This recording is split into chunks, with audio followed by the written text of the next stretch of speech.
다 같이 성경을 들고 일어서시기 바랍니다. 봉독해 드릴 하나님의 말씀은 요한계시록 3장 1절에서 6절 말씀까지를 제가 봉독해 드리겠습니다. 이것은 하나님의 말씀입니다. 사대교회의 사자에게 편지하라. 하나님의 일곱 영과 일곱 별을 가지신 이가 이르시되 내가 내 행위를 아노니 내가 살았다 하는 이름은 가졌으나 죽은 자다. 너는 일깨어 그 남은 바 죽게 된 것을 굳건하게 하라. 내 하나님 앞에 내 행위에 온전한 것을 찾지 못하였노니 그러므로 내가 어떻게 받았으며 어떻게 들었는지 생각하고 지켜 회개하라. 만일 일깨지 아니하면 내가 도둑같이 이르리니 어느 때에 내게 이르는지 내가 알지 못하리라. 그러나 사대에 그 옷을 더럽히지 아니한 자 몇 명이 내게 있어 흰옷을 입고 나와 함께 다니리니 그들은 합당한 자인 연고라. 이기는 자는 이와 같이 흰옷을 입을 것이요 내가 그 이름을 생명책에서 결코 지우지 아니하고 그 이름을 내 아버지 앞과 그의 천사들 앞에서 시인하리라. 귀 있는 자는 성령이 교회들에게 하시는 말씀을 들을지어다. 아멘. 네, 앉으시기 바랍니다.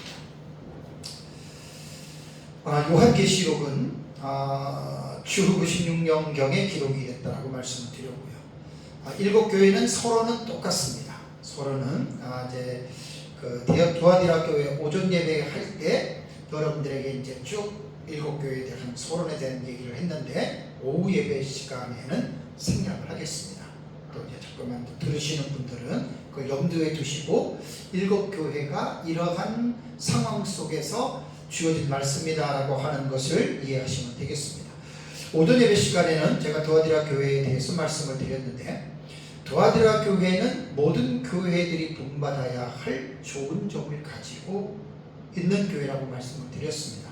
물론 뭐 책망을 받은 교회들도 보면은 라오디게아 교회만 빼놓고 다 장점들이 있어요. 그러니까 그것은 전부 다 우리가 본받아야 된다라고 우리는 생각을 해야 됩니다. 그래서 두아디라 교회의 특징이 있다면 그들의 신앙의 행위가 그들의 뭐 사업, 사랑, 믿음, 섬김, 인내가 처음 것보다 더 많은 교회였다. 참 이거는 정말 모든 교회들이 본받아야 됩니다. 시간이 지날수록 대부분 보면 믿음이 떨어지잖아요. 사람도 식어지는데 오히려 두아디라 교회는 가면 갈수록 그러한 좋은 교회였다라고 하는 것. 그러면서 또 반면에 두아디라 교회가 주님으로부터 책망을 받은 내용을 보면 매우 심각했죠.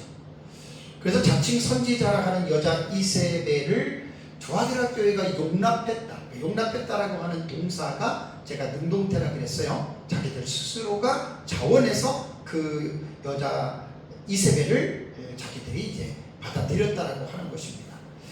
그래서 이제 그 결과 그 좋았던 두아디라 교회가 영적으로 타락을 했고 주님은 엄히 그 교회에 여자 이세벨에게 회개하라고 요구를 했지만 회개하지 않았고요. 또 그 이세벨에 의해서 사상의 전이가 된 사람들, 전염된 사람들도 회개하라고 주님이 권고하시고 또 회개하지 않으면 내가 너희들을 침상에서 미쳐버리고 그 다음에 그들을 죽음의 길로 이제 아주 어마어마한 그러한 주님께서 경고를 했습니다. 그래서 큰 환난 가운데 던지고 그 다음에 회개하지 아니하면 침상에 던진다. 이제 죽음의 침상이죠. 그러니까 예수님의 어떤 이러한 말씀들을 잘 기억을 하고요. 우리가 좋은 점들은 본받고 좋지 않은 점들은 혹여나 우리 교회에 이러한 주님이 책망할 만한 요소가 있는지를 모든 교회들이 어느 시대든지 간에 일곱 교회를 바로미터로 삼고 교회를 잘 여러분 이렇게 살펴봐야 됩니다. 이번 시간에는 일곱 교회 가운데 다섯 번째 등장하는 교회인데 다섯 번째 등장하는 교회가 바로 사대 교회입니다. 사대 교회 헬라어로는 사르데신 에클레시아스 이렇게 되어져 있습니다. 그래서 영어로는 이제 사르디스 이렇게 되어 있거든요. 사대 교회가 어디에 위치해 있냐면 두아디라 지방의 남동쪽으로 48km. 그러니까 이제 그 버가모 두아디라는 버가모 교회의 남동쪽, 거기도 40몇 킬로잖아요, 그죠? 그러니까 비스듬하게 이렇게 내려가는 것으로 보면 됩니다. 그래서 두아디라에서 또 남동쪽으로 48km 지점에 위치한 도시고, 원래 이 두아디라 사대는요 루디아의 수도였다고 합니다. 루디아 지방에. 그래서 이제 리디아라고도 하죠. 루디아를. 리디아 지방이 원래 수도였고요.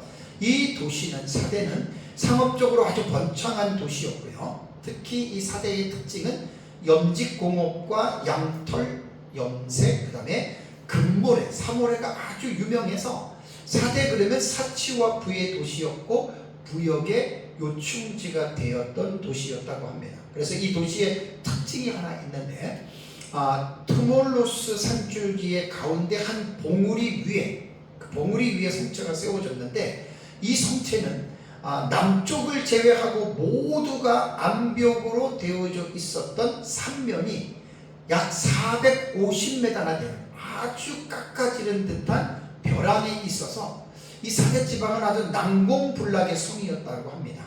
이러한 특징으로 인해서 이제 이 도시 사람들은 상당히 안일한 생활을 영위했다라고 이렇게 말을 하고 있습니다. 그래서 이제 역사적으로 볼 때 여러분 기억나십니까? 제가 전에 그 중간사 할 때, 중간사 세미나도 하고 여러분들에게 설교를 할 때 이 사르디스라고 해가지고 고레스가 이 성을 함락시키는 그때 말씀드렸죠. 이제 그 전부 다 그 3면만 빼놓고 나머지는 450m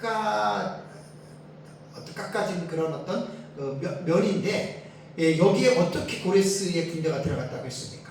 한 병사가 투구가 굴러 떨어졌죠, 그죠? 근데 어디서 나올지 모르는데 고레스 군대가 가만히 보니까 한 사람이 나오는 그 루트를 찾고 여기를 드디어 정복했다라고 하는 말이 있어요. 그래서 이제 주전 546년에 페르시아 왕 고레스가 이 성을 그렇게 함락시키고요.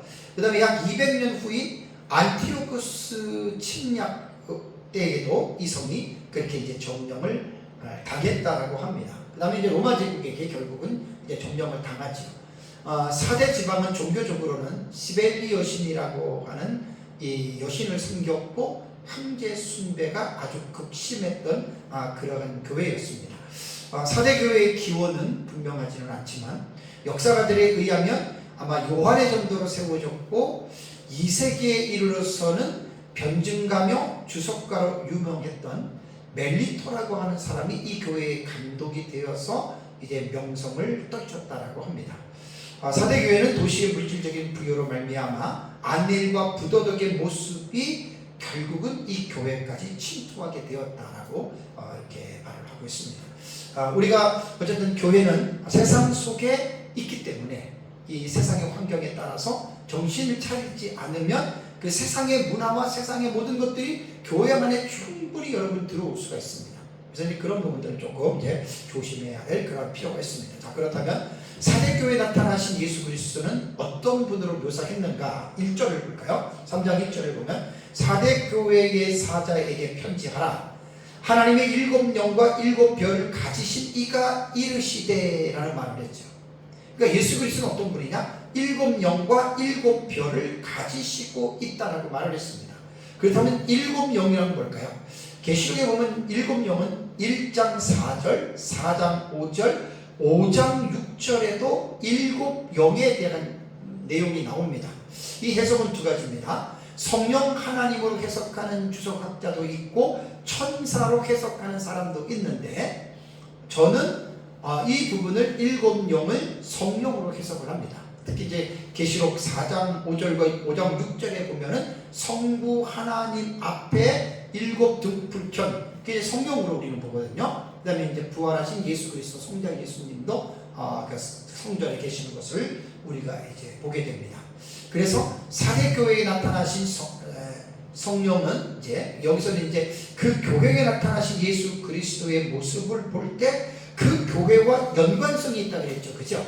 그러니까 결국 이제 뒤에 죽은 자였는데 성령은 죽어 있는 교회를 회생시키는 영이라고 하는 그런 어떤 소망에 관한 우리가 그런 해석도 우리가 이제 해볼 수가 있습니다.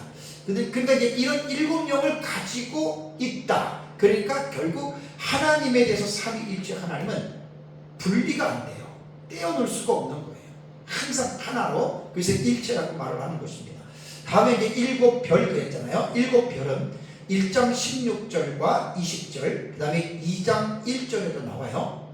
요 일곱 별에 대한 해석도 천사로 해석하는 경우가 있고, 앙겔로스 해가지고요, 천사로 해석하는 경우도 있고, 또 일곱 교회의 사자들, 메신저, 그러니까 목회자들로 해석을 하는데, 저는 이 해석도 일곱 교회의 사자들, 목회자들로, 저는 교회 대표자들로 이제 그렇게 저는 봅니다.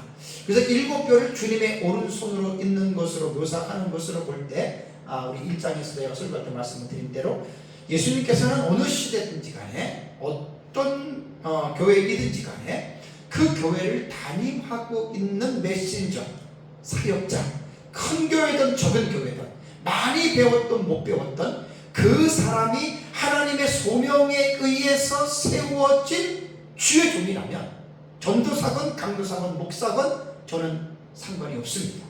하나님이 예수님이 그 사람을 자기의 사자로서 오른손으로 그 사역자들을 끝까지, 세상 끝날까지 붙잡고 계시는 분이라고 하는 사실을 여러분들이 기억을 하셔야 됩니다. 그럼 4대 교회를 향하신 주님의 책망은 뭐냐면, 1절에 보면은 1절 그 하반부에 내가 내 행위를 아노니 내가 살았다 하는 이름은 가졌으나 어떤 자들입니까? 죽은 자로다라고 책망을 하신 겁니다. 그러니까 예수 그리스도는 오전에 여러분들에게 말씀을 드린 대로 옴니사이언스라고 하는 이 단어가 되게 중요해요. 옴니사이언스라고 하는 이 영어 단어는요, 전지성입니다. 완전한 지식입니다. 그래서 예수님께서 교회들에게 나타나서 내가 아논이라고 하는 헬라어 오이다라고 하는 이 단어는 완전한 지식이에요. 그러니까 모든 것을 다 아시는 거예요. 그러니까 내가 내 행위를 아노니라고 하는 말은 사람들이 보는 것과 주님이 보는 것은 정반대입니다. 지난주에도 제가 버가모 교회에서 여러분들에게 말씀을 드릴 때, 버가모 교회가 주님께서 그 말씀을 하실 때 무슨 말씀이었죠? 그때 보면은 서문학교회 보면 9절에 보면은 내가 내 환난과 궁핍을 알거니와 실상은 내가 부요한 자니라 자택 유대인이라 하는 자들의 비방도 알거니와 실상은 유대인이 아니요 사탄의 꾀다니라. 그러니까 이 2장 그 9절에서 그 반의적 접속사를 사용했다고 했죠. 그죠? 그러니까 9절은 두 가지 내용이라고 했어요. 그러니까 한 앞에와 뒤에 전반부 후반부의 두 가지 내용인데, 그 두 가지 내용도 반을 딱 자르면 전반부와 후반부로 나누는데, 전반부와 후반부를 구분해주는 접속사가 알라라고 그랬죠. 알라. 그래서 우리말은 실상은으로 번역을 했습니다. 그러니까 앞에 있는 내용과 알라라고 하는 접속사가 들어간 뒤에 있는 내용은 반대되는 내용이에요. 그래서 그 알라를 문법적으로 볼 때는 반의적 접속사라고 이야기를 했죠. 그러니까 앞에 거는 사람이 보는 관점이고 뒤에 것은 주님이 보는 관점입니다. 서문학교회도 사람이 보는 관점, 외형적으로는 환난과 궁핍한 교회였지만 알라, 실상은 내가 부요한 자다. 그러니까 주님이 보는, 하나님이 보는 관점은 서문학교회는 겉으로는 그렇지만 아주 부유한 교회였어요. 유대인이라고 하는 자들이 핍박을 했지만 주님이 볼 때에는 사탄의 회당이었다. 마찬가지입니다. 사대 교회도 사람들이 볼 때에는 자기들은 살았다 하는 이름은 가졌지만 주님이 볼 때에는 너희들은 죽은 자였다라고 주님이 진단을 한 겁니다. 그렇다면 여기서 이름이라고 하는 말은 오노마라고 하는 단어입니다. 이 오노마라고 하는 이 명사, 오노마는 명성 혹은 이 평판이라는 이름이 있어요.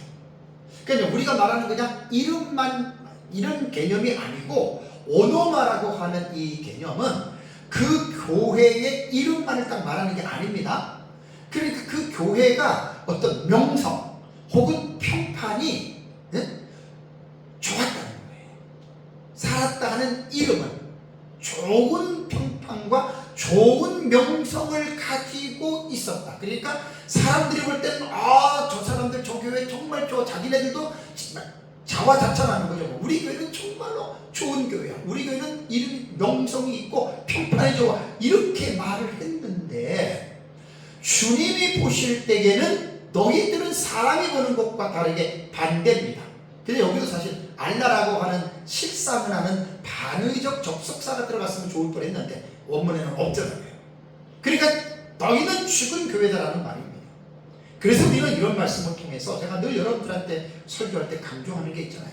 사람의 평가와 사람의 보기와 하나님의 평가와 하나님의 보시기가 같을 수도 있지만 다른 경우들도 많이 있다라고 하는 거, 여러분 이걸 꼭 기억하셔야 됩니다.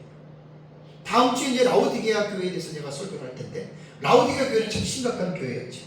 자기들이 볼 때는 부자요 부유하고 부족한 것이 없는 그야말로 똥똥거리고 내세운 거 뭐 대단한 교회였지만 주님이 볼 때에는 곤고하고 가련하고 가난하고 눈이 멀었고 벌거벗은 교회였다는 것입니다.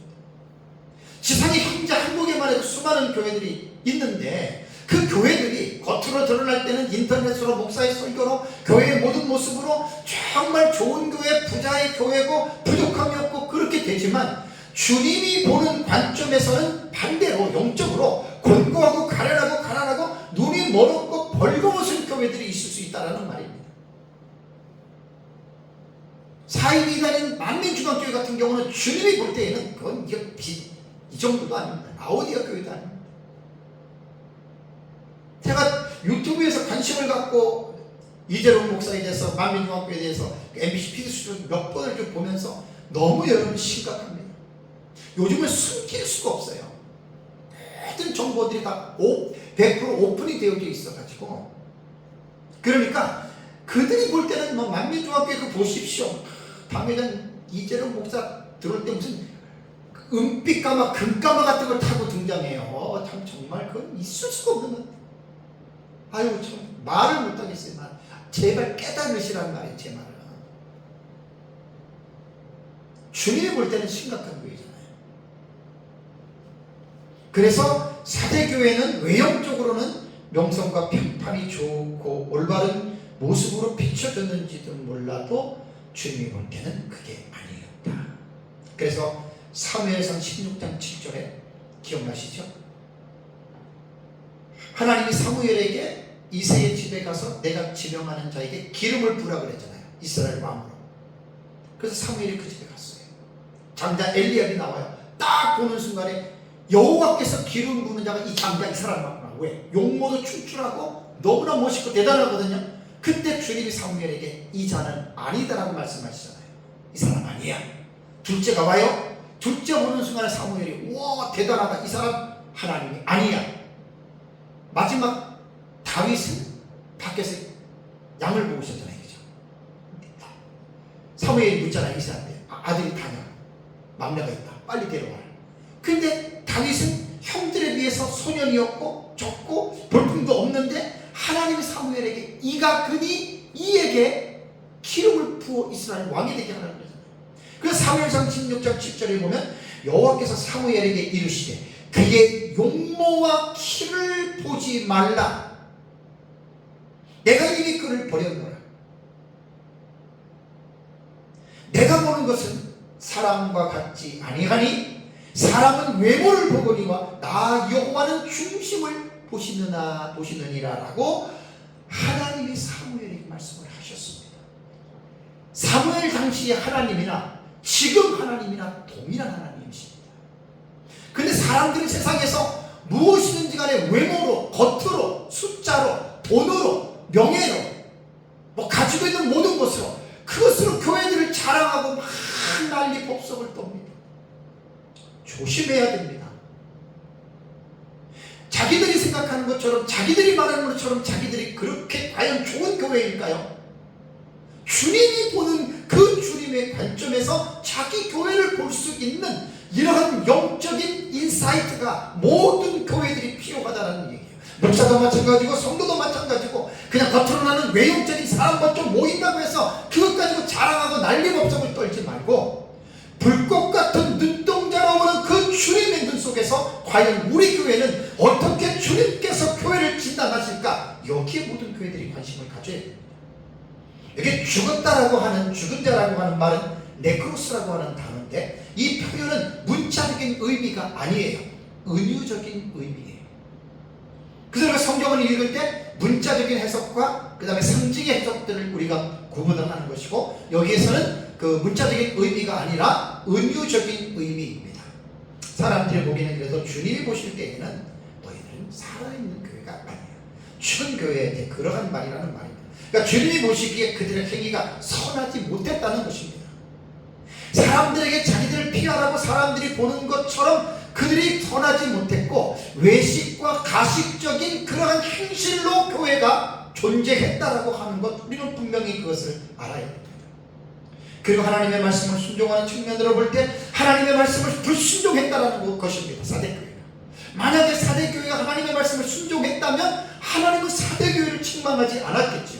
너희들은 정말 살아있는 그 이름 오노마 평판과 너희들은 정말 좋은 교회라고 주님은 그 교회를 대변했겠죠. 그런데 주님은 살았다 하는 이름은 가졌지만 죽은 교회였다라고 이렇게 말을 했습니다. 죽은 자라. 자, 그럼 사대교회를 향하신 주님의 본면을 보겠습니다. 2절, 너는 일깨어 그 남은 바 죽게 된 것을 굳건하게 하라. 내 하나님 앞에 내 행위에 온전한 것을 어떻게 해요? 찾지 못하였노니. 여기 일깨어 있으라라고 권면을 했습니다. 동사 일깨운다라고 하는 그레고론이라고 하는 이 동사는 그레고레오의 분사 현재 능동태입니다. 동사가 나오면 반드시 동사를 분해, 파생이라고 해요. 동사를 분해해야 돼요. 성경을 읽는 사람이나 설교자들은 헬라어나 히브리어 같은 건 동사가 나오면 원래 동사 언어라고 할 정도로 동사가 그렇게 중요한 거예요. 움직임을 표현한 이 여러분 품사가 얼마나 헬라어는 정확한지 몰라요. 그레고레오라고 하는 말은 지켜보다, 망보다, 정신 차리고 있다, 뭐 경계하다, 이런 식으로 여러 가지로 번역이 되는데 이게 분사 현대이기 때문에 계속적 용법입니다. 계속적입니다. 그러니까 어느 때에는 낮에는 내가 신앙 쪽으로 깨있다가 밤에 잠잘 때는 신앙이 자는, 그게 아니에요. 분사 현재입니다. 계속적 용법이라고 그래요. ing. 이기는 자는도 마찬가지잖아요. 니콘, 티도. 분사 현재. 태가 능동태입니다. 그러니까 신앙생활할 때 제가 동사가 나오면 제가 태를 가지고 강조를 하는데, 수동태는 주어에 의해서 지배를 받는 거예요. 능동태는 이 자신이 주체가 돼서 하는 행동이에요. 그러니까 하나님께서 이 사대교회에게 너는 일깨어 깨어있으라고 하는 말은 억지로 깨어있으라는 말이 아니에요. 능동태니까 너희들이 스스로 알아서 너희들이 깨어있으라는 거예요. 주격 이인 남성 단수입니다. 너는 깨어있으라.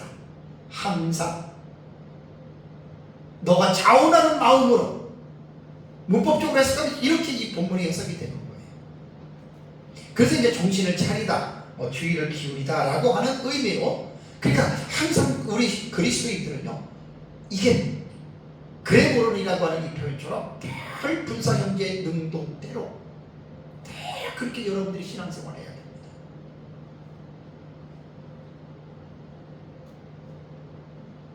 그 다음에 이 본문 2절 속에서는 그 남은 바 죽게 된 것을 굳게 하라 그랬죠. 그죠? 자, 사대교회에 대한 영적인 자는 절망한 상태는 아니었습니다. 왜냐하면 아직 영적인 생명이 살아남아 있는 부분이 있었습니다. 자, 그게 뭐냐면 그 남은 바라 그랬죠. 그죠? 남은 바. 호이루스라고 하는 이 단어는요, 말 그대로 남은 자 혹은 다른 사람, 이런 뜻입니다. 그러니까 다 그런 게 아니라 요러한 부분이 있다는 겁니다.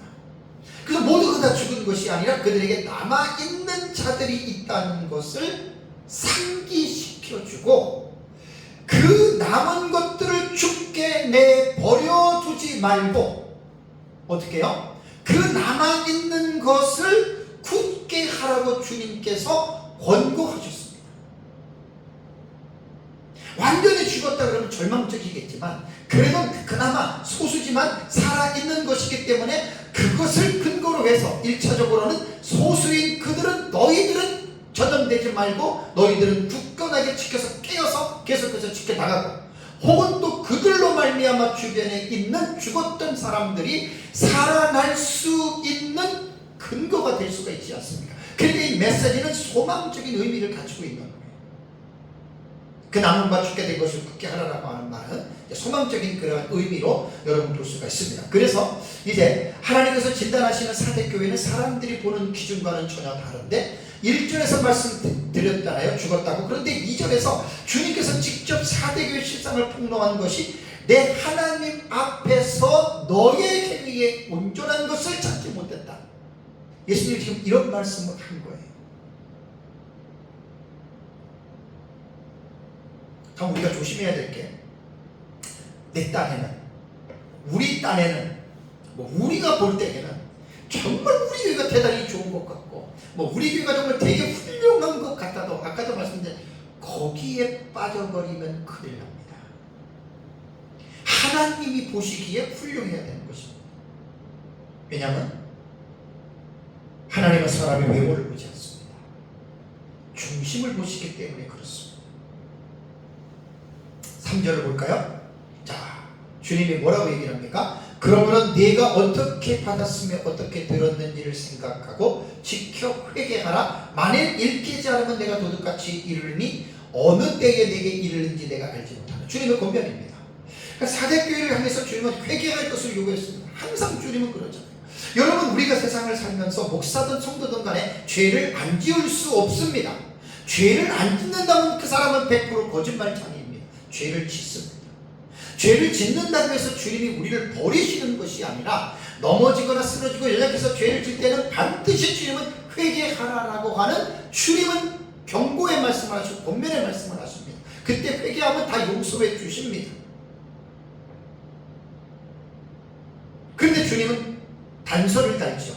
만일 회개하지 아니하면 내가 도적같이 이루리라. 자, 그럼 회개를 하기 위해서 어떻게 생각하냐면, 약간 세분해서 말씀을 드리면 어떻게 받은 것을 생각해야 됩니다. 본문에 나오잖아요. 어떻게 받은 것을 생각하라. 이것은 하나님의 은혜를 어떻게 받았느냐를 한번 다시 생각해 보라는 이야기. 저는 예수님을 41년을 믿었습니다. 오늘의 내가 교회가 크고 이름이 있고 돈이 있고 저는 하나도 없어요. 그런 거 하나도 없어요. 전혀 계산이 안 됩니다. 그런데 제가 늘 제 자신을 보는 게 있어요. 내가 24살 때 예수를 영접했는데, 예수님 영접하기 전과 영접하고 나서의 저를 생각해보면 말로 형용이 안 될 정도로, 예수 믿고 내가 죄 용서를 받고 구원받았다라고 하는 것은, 이것이야말로 이게 제일 큰 은혜거든요. 그리고 하나님의 은혜라고 하는 것은 구원을 받은 것뿐만 말하는 게 아니라, 이 세상을 살면서 삶의 모든 분야에서 하나님이 나에게 주신 복들이 있어요. 복을 한번 세볼까요? 셀 수가 없습니다. 모든 사람 마찬가지입니다. 복을 셀 수가. 우리가 여러분 이 세상에 살면서 오늘도 아침에 일어나서 차 타고 오면서 교통사고 안 났죠. 또 중환병 안 걸렸죠. 한번 생각해 보시라고요. 아까 우리 박유영 원사님 저 직장의 딸 동료의 40살 그렇게 건강한 사람이 산책 나갔다가 심장마비로 죽었대잖아요. 며칠 전에. 그 건강한 사람이란 말이에요. 그러니까 우리는 모든 것이 지금 현재 내가 있는 이곳에 우리가 예배를 드리고 여러분, 이것도 은혜입니다. 요즘같이 이혼 많이 하는 세대에 가족 부부간에 이혼하지 않고 자식들도, 여러분 그 은혜들 모든 것이 다 은혜입니다. 중환자실에 가면은 여러분 먹지 못해서, 또 배설을 못해서, 말도 못하잖아요. 숨을 못 쉬어서. 우리는 말할 것, 말도 먹고 마시고 숨쉬고 배설하고, 우리는 왠지 별 이상이 없잖아요. 여러분, 이거 얼마나 큰 감사인 줄 아십니까? 이 모든 것들이 하나님의 은혜입니다. 그러니까 우리는 항상 예수 믿기 전과 믿은 이후의 이 상태를 여러분 잊지 마시기 바랍니다. 사도 베드로는 베드로후서 3장 18절에 오직 우리 주 곧 구주 예수 그리스도의 은혜와 그를 아는 지식에서 자라가라 그랬습니다. 예수를 믿으면서 어떻게 예수 믿으면 부자 되고 잘 먹고 잘 살고 자식들 되고 이런 데만 궁리하지 마시고 정말 그 나를 구원하신 그 구주 예수 그리스도가 그분이 어떤 분인지를 계속해서 성경을 통해서 성경을 공부하고 말씀을 연구함으로 인해서 그 예수 그리스도가 어떠한 분인지를 계속해서 찾아가라는 이야기. 그래서 사도 바울은 내가 그리스도를 아는 지식 외에 다른 지식을 원하지 아니했다라고 말을 했잖아요. 우리는 예수 그리스도 그분을 아는 지식, 그분의 은혜 안에 머물러 있는 것이 우리 그리스도인들에게는 가장 큰 복이라고 하는 사실을 깨닫고 허탈한데 허황된 데에 여러분들이 하나님의 은혜를 구하지 말고 이러한 예수 그리스도 나를 구원하신 이분이 어떤 분인지를 성경을 통해서 여러분들이 깊이 있게 지식이 아닌 인격적으로 예수 그리스도를 경험하면서 살아가시기 바랍니다. 그 다음에 또 사대교회에 권면한 것이 어떻게 들었는지를 생각해라. 같은 의미입니다. 우리가 어느 날 갑자기 내가 잘나가지고 예수 믿고 구원받은 거 아니잖아요. 우리 복음을 들음으로 구원을 받았습니다. 옆에서 친구나 누구인지나 모르지만 어쨌든 우리를 이끄는 사람이 있었고 기도하는 사람이 있었고 또 교회 가면 교회의 사역자들이 목회자들이 하나님의 말씀을 설교했고 또 성경 공부를 했고 그것을 들음으로 말미암아 우리가 그리스도인이 된 거예요. 우리가 복을 받은 거예요. 내가 내 능력이나 내 노력이 아니라는 것입니다. 그래서 사람이 살다가 어느 날 갑자기 나락에 떨어질 때가 있고 상당히 아주 궁핍에 처할 때가 있거든요. 그럴 때 한번 생각하고 여러분 어떻게 들었는지를 한번 회상하시면 상당히 도움이 됩니다. 자, 그리고 주님께서는 이제 회개를 요구하셨죠. 자, 지키어 회개하라 그랬죠. 그러므로 여기 보면은 지켜 회개하라 3절에 그죠? 지켜 회개하라. 여기 동사 지키다라고 하는 말이요, 테레이라고 하는 단어는 테레오의 명령형 현재 능동태입니다.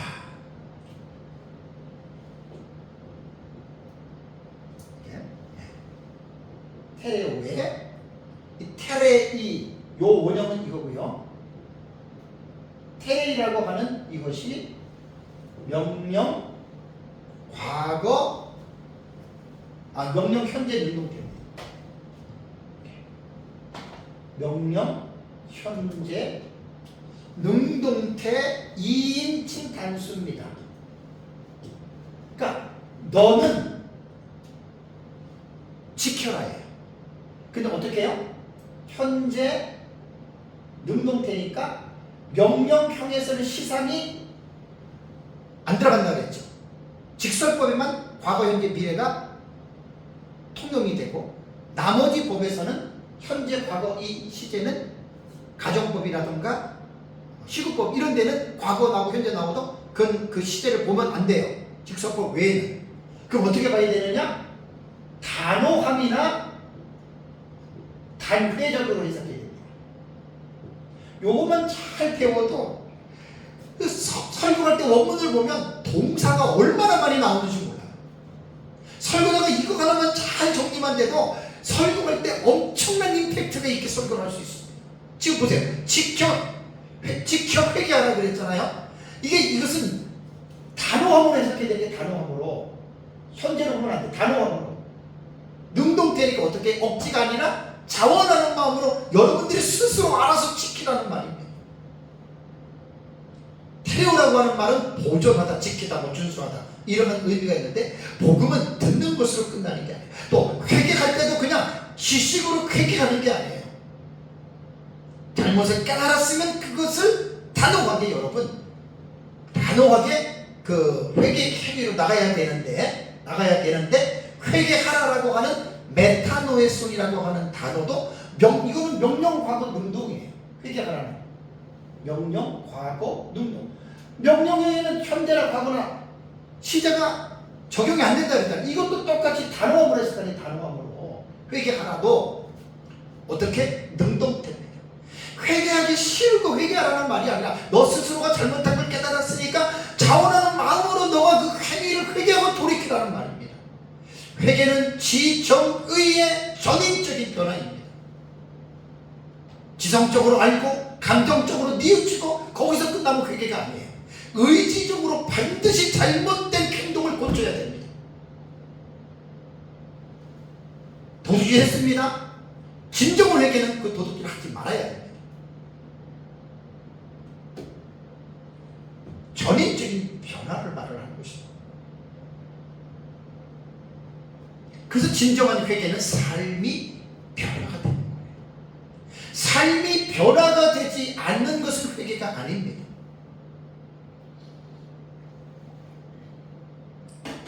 그래서 주님은 권면을 했습니다. 어디서 들었는지 생각하고 지키어 회개하고 어떻게 들었는지 다 말씀을 하고, 그러면서 주님은 또 경고까지 이 사대교회에 보냅니다. 3절을 볼까요? 만일 일깨지 아니하면 내가 어떻게 해요?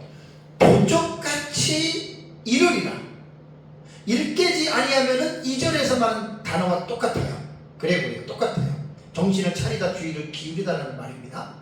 그러니까 주님이 진단하고 돌이킬 것을 권고했는데 그들이 만약에 돌이키지 않는다면, 두아드라 교회도 회개하지 않으면 침상의 끈을 집어 던진다 그랬잖아요.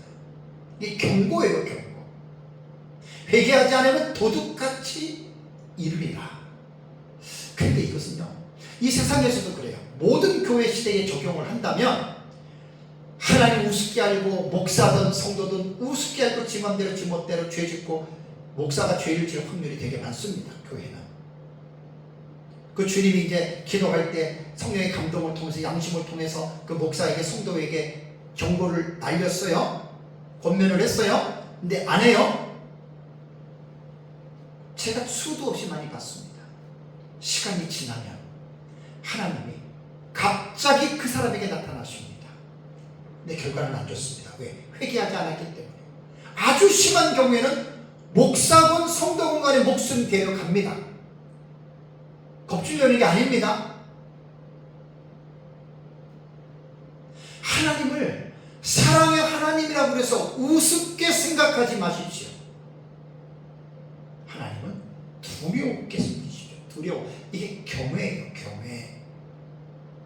하나님이 무슨 네 집의 이름입니까? 하나님은 뭐 사람같이 내 친구처럼 하나님 하나님, 그거 망령된 죄를 짓는 사람이에요.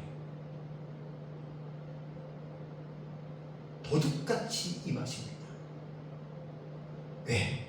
경고, 권면을 거절했잖아요. 제가 40년 예수 믿으면서 그런 사람 많이 봤습니다. 아주 유명한 목회자, 유명한 신학자들부터 시작해서 많이 봤습니다. 저 또한 마찬가지죠. 저도 하나님 앞에 세상 말로 간이 부어서 하나님 하지 말라는 거 계속하면 저에게도 도둑같이 나타나십니다.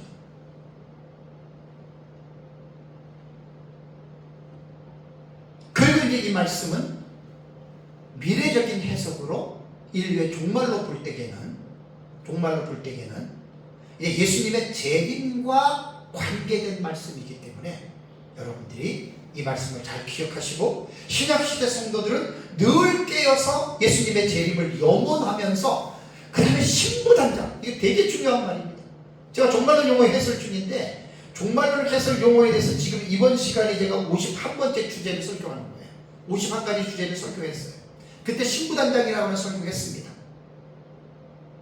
예수님은, 재림하시는 예수님은 우리의 신랑이시고, 지상의 교회는, 신약시대 교회는 신부입니다.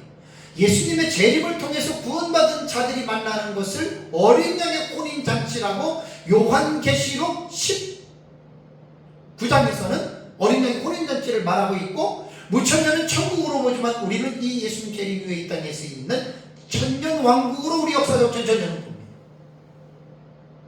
그래서 예수님 재림 때 부끄러움이 없이 정말 깨어서 정도 없고 흠도 없이 살면서 예수님 재림을 늘 준비하는 저와 여러분들이 되라고 하는 것이 하나님이 신약교회에게 엄히 명령하시는 말씀이라고 하는 거 기억하시고, 오늘 죽을지 내일 죽을지 우리가 어떻게 합니까? 뭐 내가 내일 5년 뒤에 10년 뒤에 내가 뭐 큰 사람 된다, 그런 쓸데없는 생각하지 마시고 하루하루 최선을 다해서 살다가 날이 저물어 우리 주님이 우리를 부르시면 죽는 거예요. 죽음은 기독교인들에게 최고의 행복입니다. 왜? 그렇게 꿈꾸고 말하는 하나님의 나라를 들어가니까. 근데 이 중요한 천국에 대한 신앙이 없는 사람들이 막 죽으면 마치 모든 게 다 끝난 것처럼, 마치 막 모든 게 어떻게 된 것처럼. 여러분, 그리스도인들이 병으로 죽을 수도 있고 사고로도 죽을 수 있고 불행하게 죽을 수도 있습니다.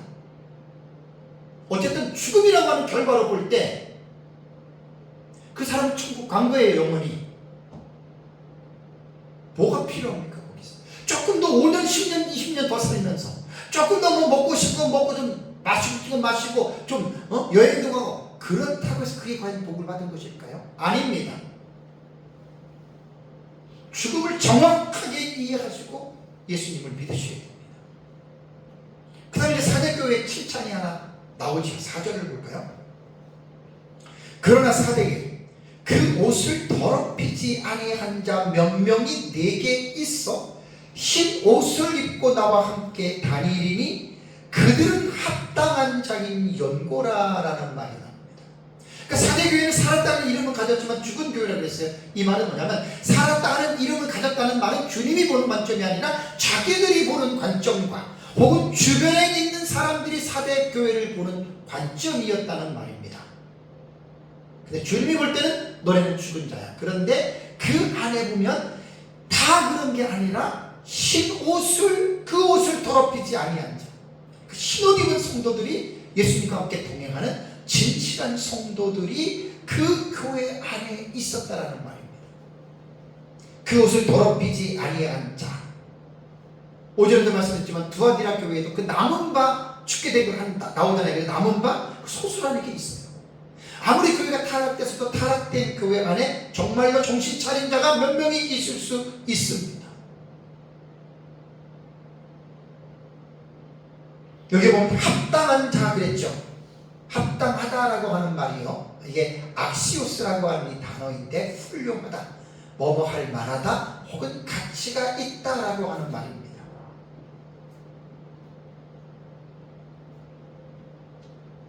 그러니까 주님이 볼 때에 이 소수의 사람이지만 옷을 더럽히지 아니한 이런 훌륭한 그런 가치가 있는 이런 성도들이 있었다.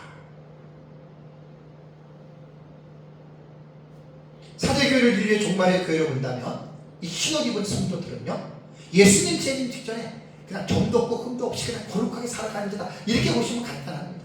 요한계시록을 깊이 있게 들어가면 이게 상당히 복잡해요.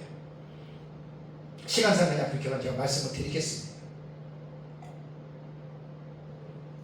데살로니가전서 5장 23절에 바울은 데살로니가 교회 성도들에게 이러한 교훈을 했습니다. 평강의 하나님이 친히 너희를 온전히 거룩하게 하시고 또 너희의 온 영과 혼과 몸이 전인입니다. 전인. 뭐 2부에서 3부에서 따질 게 아니라 그냥 전체적인 인간의 모습입니다.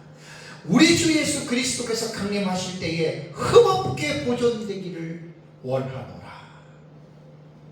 이게 19단입니다. 오늘 주님이 재림하신다면 여러분, 우리가 정말 부끄러움 없이 주님 만날 수 있습니까?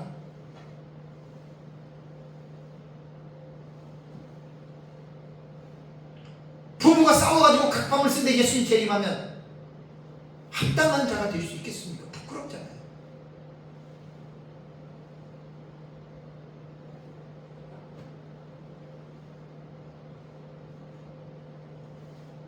잘못할 수도 있고 서로 용서하고 화해하고 회개하고 늘 하나님 앞에 오늘이 마지막인 것까지 하고 그냥 내일 자고 아침에 회개해야 되겠다, 그 잘못된 겁니다. 회개하고 주무셔야 돼요.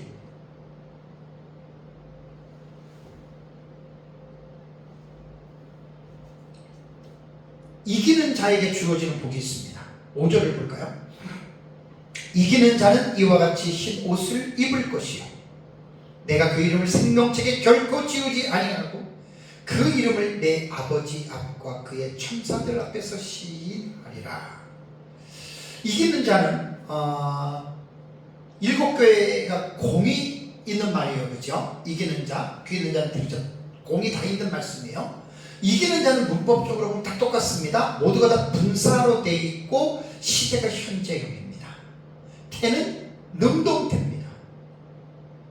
격에 있어서는 에베소 교회와 버가모 교회의 본문에는 역격, 그래서 토니콘 티로 나오고, 나머지 서머나 두아디라 사대 빌라델비아 라오디게아 교회를 보면 축격이 호니콘으로 되어 있습니다.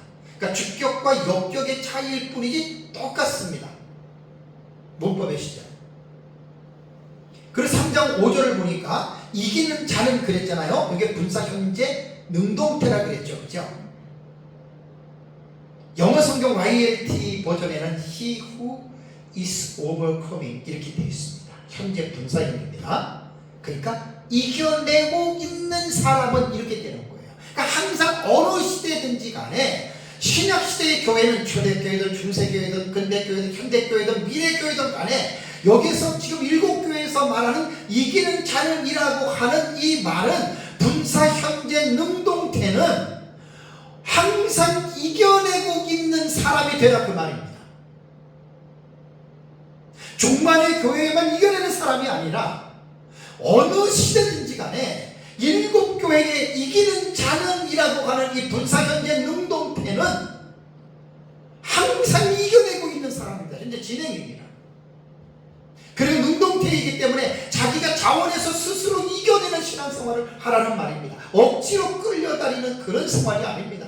니콘이라고 하는 이 이긴다라고 하는 승리하다라고 하는 이 단어는 군사적인 용어로 많이 사용이 됐는데 그리스도와 사탄의 대결상에서 이 니콘이라고 하는 니카오라고 하는 단어를 많이 사용했어요. 동사를. 그러니까 끝까지 사탄과의 싸움에서 끝까지 이기라는 말이에요. 자기 자신과의 싸움에서도 이겨야 되고 악한 영들과의 싸움에서도 이겨야 돼요. 그래서 여기서 이기는 자는 1차적으로는 사대교회에 있는 성도들에게 그 당시에 너희는 이기는 자가 되라는 말입니다. 죽은 상태에서 일깨워서 너희들은 살아있는 자로서의 이기는 자가 되라. 이렇게 말씀을 적용을 할 수가 있는 것입니다. 그리고 이것은 사대교회뿐만 아니라 지상에 존재하는 모든 교회들이 이 말씀을 보는 교회들이 이 말씀을 보고 지금 있는 상태에서 여러분들이 어떠한 상태에서 지고 있느냐 그게 중요한 게 아니라 이기는 자가 되라는 말입니다.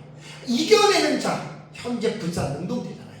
여러분들이 스스로 내가 지면 안 된다, 내가 이겨야 된다, 내가 막연히 지면 안 된다, 그 이게 바로 분사 능동태는 현재라는 말이에요. 현재 이겨내고 있는 사람. 교회는 성도들은 베드로전서에서 베드로가 말한 것처럼 사단이 우는 사자처럼 두루다니면서 삼킬 자를 찾고 있습니다. 우리입니다. 우리 지지 말라는 겁니다. 너희는 믿음에 굳게 서서 저를 대적하라. 예수 그리스도의 이름으로 그 사탄과 귀신들을 대적하라. 이게 이겨내는 사람이라는 말이에요. 이게 종말의 시대가 가까이 올수록 소돔과 고모라와 롯의 때와 같이 세상은 말로 형용할 수 없을 정도로 여러분 세상은 타락합니다. 도덕의 윤리적인 기준을 상상을 초월할 정도로 너무너무 여러분 이상하게 변화가 됩니다. 우상숭배, 음행입니다. 어느 시대든지 하나님보다 더 사랑하는 게 우상이 됩니다. 음행은 어제 오늘의 일이 아닙니다. 25년 전에 제가 제 아내랑 심리학교 학과를 두 학교를 공부를 했습니다. 25년 전. 그때만 해도 미국의 사역자들, 목회자들이 7개를 범한 사람들이 25년 전에 한 30% 얘기를 했거든요. 지금은 더더욱되지만 우리나라가 지금 그 모양이 된 것 같아요. 특히 사역자들, 목회자들. 그렇게 존경을 받고 그렇게 유명했고 그런 사람이 어느 날 갑자기 사임을 한다, 은퇴를 한다, 교회를 옮겼다. 의외로 7계명을 범해가지고 그런 존경을 받는 사람들이 의외로 있습니다. 마지막 때가 원래 그런 거예요. 저는 늘 얘기하지만 저도 자신 못해요. 제가 어떻게 합니까? 저도 모릅니다. 그러니까 이겨내는 거예요. 신앙생활은 항상 이겨내는 거예요. 어떤 상황이라도 어떠한 형편이라도 내가 예수 그리스도에 대한 그 믿음에 대한 것을 지식이 아니라 감정이 아니라 나의 의지를 통해서 나의 삶을 통해서 분명하게 이겨내는 그 사람. 계시록 7교회는 그거를 지금 말을 하고 있습니다.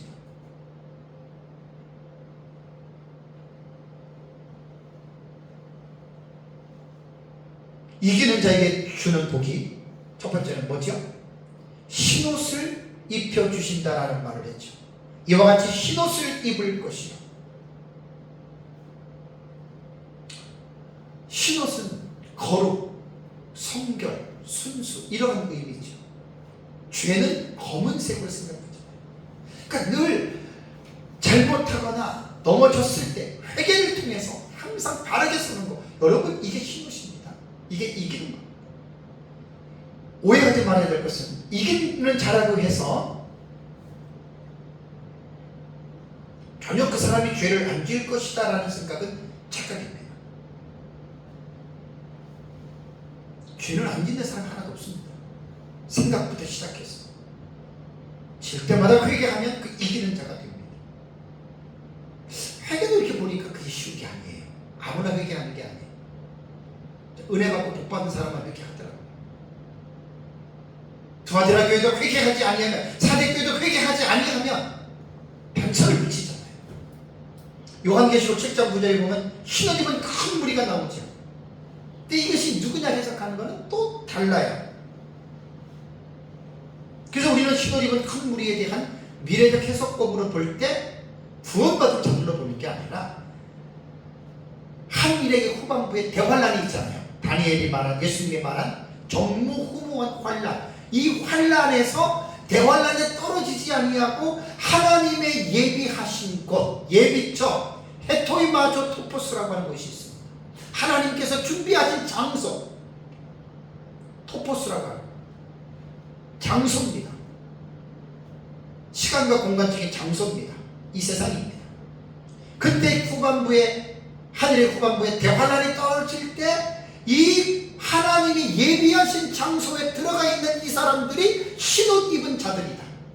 그래서 우리는 요한계시록 7장에 보면은 9절부터 17절에 흰옷 입은 큰 물이 있잖아요. 우리 그것을 예비처로 보는 게, 천국으로 보는 게 아니에요. 그건 뭐 정말 해석 입장에 따라서 다르기 때문에 뭐 나랑 맞고 틀리고 그건 논쟁의 대상이 아니에요. 충분히 그 해석에 대한 입장들이 다니까. 그래서 이제 예비처는 계시록 12장 6절, 그 여자가 광야를 도망하여 거기서 1260일 동안 그를 양육하기 위하여 하나님께서 예비하신 곳이 있더라. 헤토이마조 토포스, 이게 예비처예요. 그것이 12장 14절에 그 여자가 큰 독수리의 두 날개를 받아 광야 자기 곳으로 날아가 거기서 그 뱀에 났을 때에 할 때와 두 때와 반때를 양육받으매, 거기서 그랬죠. 광야 자기 곳, 아우토스라고 하는 것이에요. 하나님이 자기를 위하여 예비하신 헤토이마조 토포스, 예비하신 예비처를 말합니다. 그래서 12장 6절에는 1260일, 그 다음에 12장 14절에는 한때, 두때, 반때. 그래서 우리는 7년의 후반부로 우리가 이 대환란으로 보는 거예요. 그러니까 요한계시록은 문자적 해석이나 상징의 해석이냐에 따라서 전혀 해석이 달라요. 뭐 요한계시록 하면 제가 할 말이 너무 많기 때문에 어쨌든 넘어가고요. 그 다음에 두 번째는 이긴 자에게 뭘 줍니까? 그 이름을 생명책에서 어떻게 해요? 결코 지우지 아니하리라. 생명책은 하나님께서 그 사람이 창세 전에, 태어나기 전에 이미 하나님의 책에 기록된 이름입니다. 여러분, 이것을 어떤 사람들은 이해가 안 된다 그래서 못 믿겠다 그래요. 그 사람 웃긴 사람이 뭐냐면, 성경은 이해의 대상이 아니라 그랬죠? 믿음의 대상이에요. 인간은 인간 유한한 존재이기 때문에 시대를 볼 때는 과거, 현재, 미래를 인간은 그 속에서 인간은 거할 수밖에 없어요. 하나님 어떤 분이라고 그랬어요? 여러분, 자, 인간이 볼 때는 과거, 현재, 미래가 있어요. 사람은 이거의 시간의 삼시대에 철저하게 구속을 당합니다. 현재의 입장에서 인간은 과거는 기억하지만 미래는 몰라요. 이게 인간이에요. 이게 인간이니까요. 그런데 여러분, 하나님은 신이잖아요. 과거, 현재, 미래를 동시에 부르고 있다. 동시에. 옴니사이언스의 전지성이라고 했잖아요. 우리는 내일이 어떻게 될지 모르고 이 세상이 예수님 재림할지 모르고 언제 이 세상이 불시면 우리는 모르잖아요.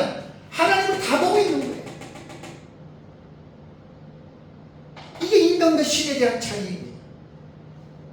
생명책에 이름이 기록됐다고 하는 말은 우리가 언제 태어나서 언제 죽고 어떻게 될지 주님은 과거, 이제 미래를 다 현재로 보고 있다니까요.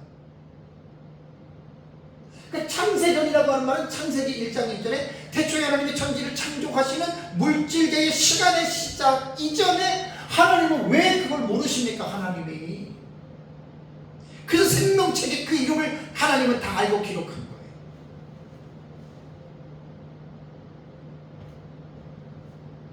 생명책에 기록된 이름을 지우지 않겠다.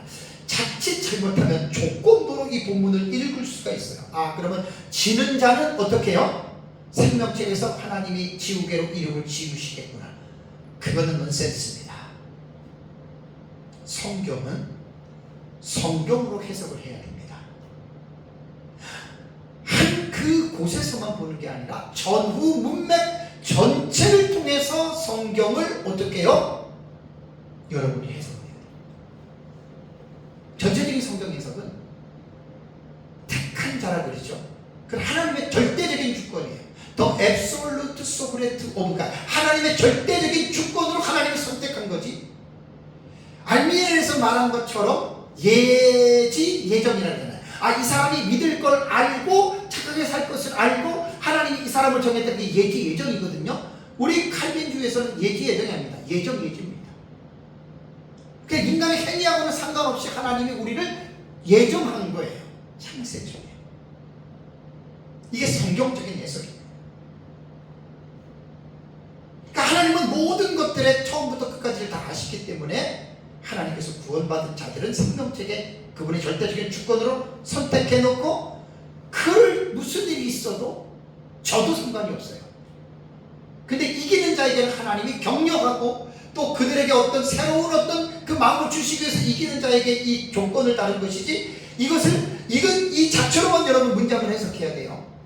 이걸 인간적으로 해석해가지고 반대해가지고 해결의 정반합의 원리 가운데 반대로, 이것은 인간의 생각으로 하나님의 계시를 회파시키는 죄를 짓는 거예요. 그렇게 성경 해석하면 안 돼요. 기록된 대로 이기는 자는 준다. 진 자는 그 생각할 필요가 없다라는 이야기예요. 그러한 인간적인 사유, 인간적인 추론, 인간적인 추측은 하면은 안 됩니다. 다음에 이제 세 번째는 뭐죠? 그 이름을 아버지 앞과 천사들 앞에서 시인해 주신다. 이기는 자는. 어느 시대든지 간에 예수 그리스도에 대한 믿음을 포기하지 않고 끝까지 이긴 성도는 구원받습니다. 특히 종말의 시대에 예수님 재림 직전에 이긴 자들은 천년왕국을 들어가고, 천년왕국에서 새하늘과 새 땅이 새 예루살렘이 예루살렘 천국에 그들이 들어갑니다. 그리고 크고 힘보자 심판대 앞에서 마지막 최후의 심판을 할 때 예수 그리스도의 변론에 따라서 천국과 지옥으로 갈라지죠. 자, 마태복음 10장 32절을 볼까요? 마태복음 10장 32절을 보면, 누구든지 사람 앞에서 나를 시인하면 나도 하늘에 계신 내 아버지 앞에서 그를 시인할 것이요. 잘 말씀이죠. 그러니까 이 말은 뭐냐면 하나님 우리 격려하는 거예요. 그리고 정말 생명책에 기록되고 구원받은 사람들은 죽어도 예수님 부인 안 합니다. 여러분, 이걸 믿으셔야 돼요.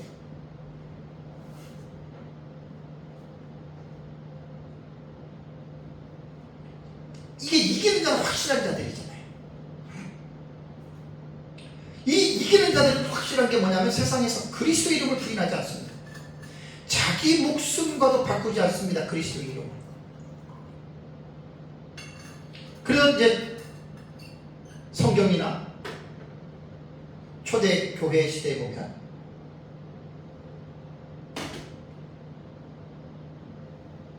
순교자들이 그런 사람들입니다. 그래서 순교자들은 100% 구원받는 사람이에요. 100%. 마지막으로 이제 6절을 볼까요? 귀 있는 자는 성령이 교회들에게 하시는 말씀을 들을지어다라고 말을 했죠.